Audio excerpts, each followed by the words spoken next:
Friends, a warm welcome to all of you on my channel.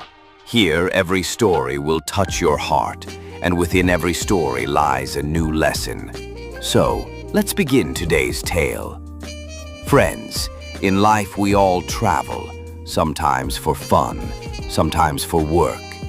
But have you ever wondered, what if one journey changes your life forever? My name is Kevin. I'm from Italy. Traveling was my biggest passion. Exploring new places, meeting new people. That's what I loved. But one journey, one strange event, shattered all of my desires forever.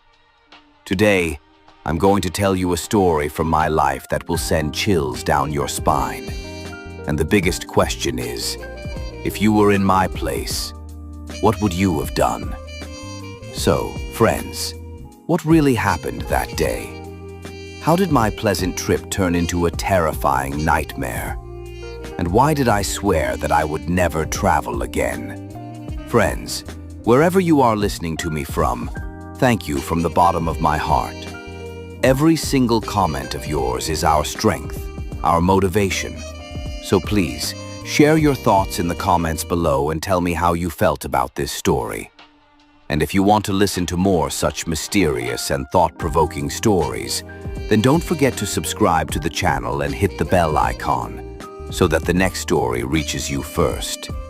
Come, let's begin this mysterious journey. My name is Kevin. I'm from Italy. I often travel for work, and exploring new places was always something I loved. But one incident changed my life forever. All my wishes to travel and explore were crushed in a single day. This was on the 9th of June, 1980. I was on a long journey far away from the city, driving through a dense forest. The weather was beautiful. I was driving slowly, enjoying the view. I rolled the car window down just a little. A cool breeze brushed against my ears. I played some soft solo music and started enjoying the moment. After about 2 hours of driving, I stopped in the middle of the forest road. Surrounded by tall trees and silence, I sat inside the car, sipped a cold drink, and recharged myself before moving forward again. After another hour, I finally left the forest road behind. But a little further ahead, my car suddenly stopped. It was around 11 in the morning. I stepped out and checked. Smoke was coming out of the engine. I tried for half an hour to fix it, but failed. Looking around, there wasn't a single person or house nearby. Then my eyes fell upon a barren path leading somewhere. I parked my car to the side and started walking on that empty path, hoping to find help. After walking some distance, I saw a figure approaching. A little relief filled my heart. As the person came closer, I realized it was a young woman. She was beautiful, long flowing hair, sparkling eyes, and she wore a white gown, almost like a fairy. She carried a water pot in her hands. For a while, I just stood staring. She passed me by, and I quickly turned and called out to her. "Excuse me! I'm coming from the city. My car broke down on the road. I'm in big trouble. Could you please tell me where I can find a mechanic?" She looked at me blankly, as if she didn't understand. After a pause, she said softly, "I don't understand what you're saying. But if you come with me to my house, perhaps my father can help." I agreed, and we began walking. She led the way, and I followed, lost in my thoughts, admiring her. The lonely, barren path, silence all around, just the two of us walking without words. After about half an hour, we reached her village. The moment I stepped inside, I felt as if I had traveled back thousands of years. Horses stood tied in front of every house. The homes were made of stone, wood, and clay. Some had marble or lime plaster. Roofs were covered with wooden and clay tiles. The men wore long tunics with heavy cloaks of wool or silk, leather belts around their waists, caps on their heads, and leather boots. The women wore long gowns that covered their entire bodies, with scarves or veils over their heads. Everyone stared at me as though they had never seen a man like me before. Despite the strange feeling, I was happy, for I had met the woman of my dreams. The young woman finally stopped, pointed at a stone house and said, "Come, this is my home." The moment I saw her house, it felt as if I was watching an old-era movie. In front of the house stood 2 large horses and a garden decorated with flowers. At the center was a big stone-built house. There was also a large wooden bench and a big table. The girl gestured for me to sit and then went inside. As I sat there, I kept looking around, but something felt strangely unsettling. After a while, a man about 6 feet tall came out with her. He was wearing a long tunic that reached his knees or ankles, a heavy cloak of silk and wool draped over it, a leather belt tied around his waist, a hood on his head, and leather shoes on his feet. At first, I panicked and stood up abruptly, but the girl smiled faintly and said, "This is my father. Whatever you wish to ask him." I took a deep breath.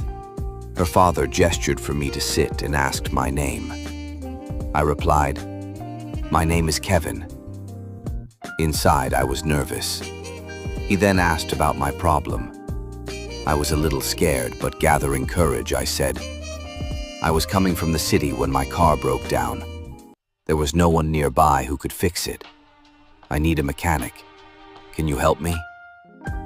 He looked at me as though I had said something terribly wrong. He kept staring for a while before finally saying, "What are you talking about, boy?" I don't understand a thing. I repeated the whole matter in detail. At last he said, "There is no such thing as a car here." Then I asked, "If you people have to travel somewhere, how do you go?" He laughed heartily and replied, "Those 2 big horses you see. Whenever we have to go anywhere, we ride them." Then he added, "Look, boy, whatever you are saying, it doesn't exist here." We continued talking for a while. Speaking with him felt as though I was conversing with a man from thousands of years ago. His deep voice and stern, silent face made my heartbeat race. During our talk, he said, "Look, boy, you seem very innocent. I regret that I can't help you, but I'll tell you one thing. You will have lunch here today." Saying this, he stood up and went inside. The strangeness of his words and the bizarre things around me filled me with unease. Things I had never seen or heard in my life. Sun rays shimmered with starlight. Strange sounds echoed all around, like the gurgling of a river, the crash of a falling tree, children screaming, animals making odd noises, and a cold wind piercing through my body. Suddenly, someone called out from behind. I turned to see the girl. She said, "Lunch is served. Please come inside."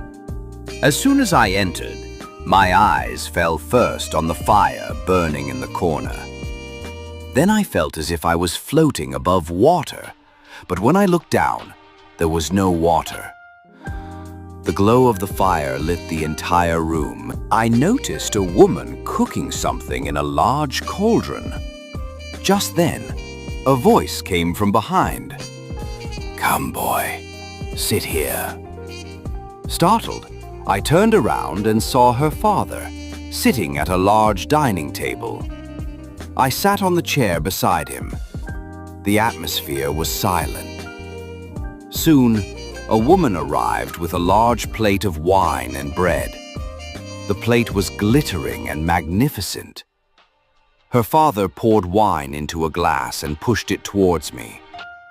"Go on, begin." Looking around nervously, I took a sip of the wine, It was bitter with a strange smell, unlike any wine I had ever tasted. Then I reached for the bread. It was soft, but when I tried to chew, it was impossible. The bread carried a foul smell, like something very old. Somehow I forced myself to eat it. After the meal, her father said, "You can rest outside for a while." I went back and sat on the bench. My eyes fell on the girl who was plucking flowers in the garden. I drifted into my thoughts again. Inside, I wondered how I could confess my feelings to her. I walked towards her, stood by her side, and was just about to speak when suddenly she said, "You must leave this place immediately. It's my father's command. Staying here today will be dangerous for you." I replied quickly, "But why? I want to tell you something." She smiled gently and said, "Not today. You can come tomorrow and say what you wish then. But for now, you must leave at once." Saying this, she went inside and slowly shut the door. Looking around, I noticed that all the houses had their doors closed. Gradually, the same strange cries echoed in my ears again. I hurried away from there. After nearly 2 hours of walking, I saw a light in the distance. By then, the day had ended, and darkness had spread. I walked towards the light and finally reached it. Relief washed over me, because there I saw people who looked just like me. They were sitting in a tea shop, sipping tea. I too sat down quietly. After a while, I asked the shopkeeper, "Is there a car mechanic here?" He replied, "Yes, just next door." Then I said, "Please bring me a cup of tea." As I sipped the tea, I asked him about that strange village. The shopkeeper stared at me with a strange expression. Once again, I asked him about that village, the strange sounds, the clothing, the food, the lifestyle, that girl and her father. The shopkeeper trembled with fear and said, "Did you really meet the people of that village?" I replied, "Yes. Not only did I meet them, I even had lunch there. I am coming from that very place." After hearing this, everyone around stood up in shock. Just then, an old man came forward and said, "Thank God you survived.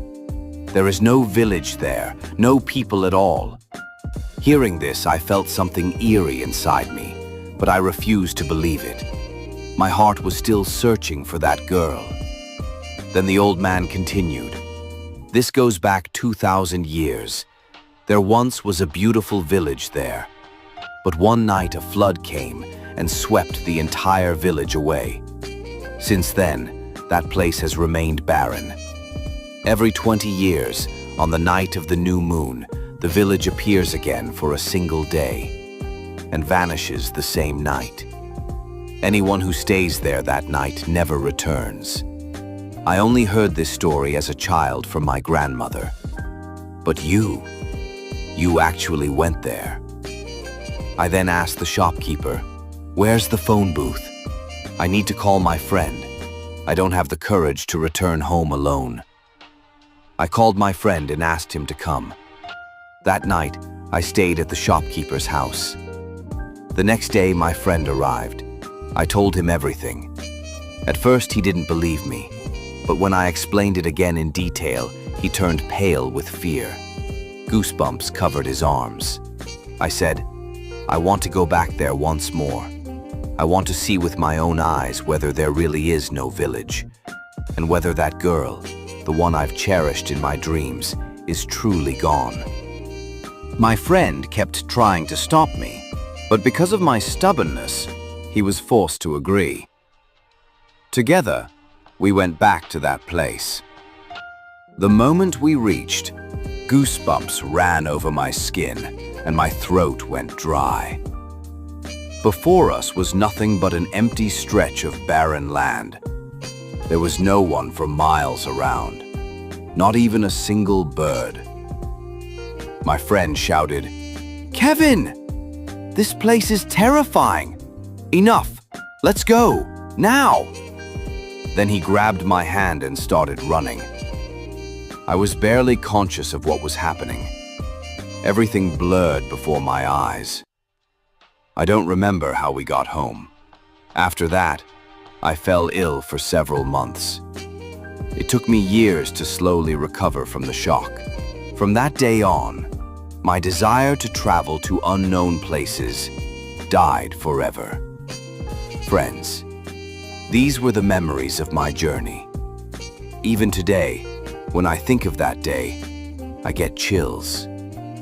Friends, if you were in my place, what would you have done?